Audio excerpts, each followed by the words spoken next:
was very confusing for folks, but 3 days of severe thunderstorms in the Northeast were independent of Elsa. And now Elsa is here. You can see right behind me. The center of it's actually about 40 miles east-southeast, very high surf and of course gusting winds. We saw winds up to 80 miles per hour. But then tornadoes, still a possibility, and they were touching almost every state that Elsa blew through. But I think now our main impact is going to be all about water.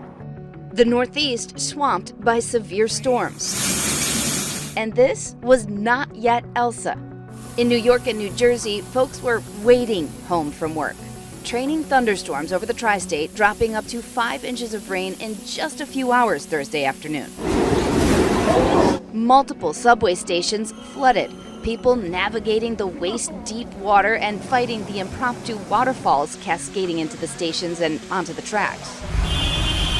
And above ground, major highways at a standstill, rescuers pulling people from flooded cars. Do not drive into flooded areas. We have multiple vehicles stuck.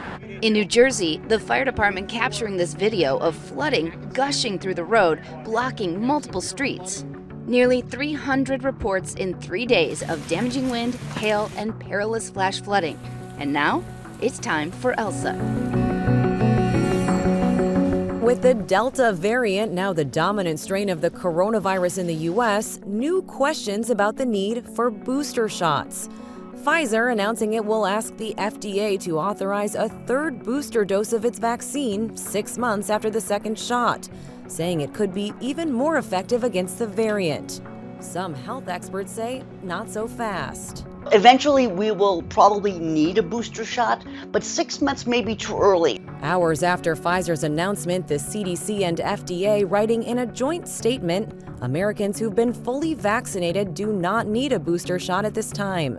The debate comes as the highly contagious Delta variant spreads faster than expected across the country. This rapid rise is troubling. The variant is now behind 80% of all COVID cases in parts of the Midwest and Plains. In nearly all U.S. counties with the highest COVID rates, less than 40% of residents are vaccinated. It's no secret who's driving this surge in cases and hospitalizations. It's unvaccinated people. At this single-day vaccine clinic in Missouri, retired nurses struggling to understand why patients were so sparse. They're not trusting the science. They are listening to Facebook. 45-year-old Trisha Jones chose not to get the vaccine. We were just like, Mom, please just go and get it. She died from the Delta variant last month. I was actually one who felt her last actual breath. One without the ventilator.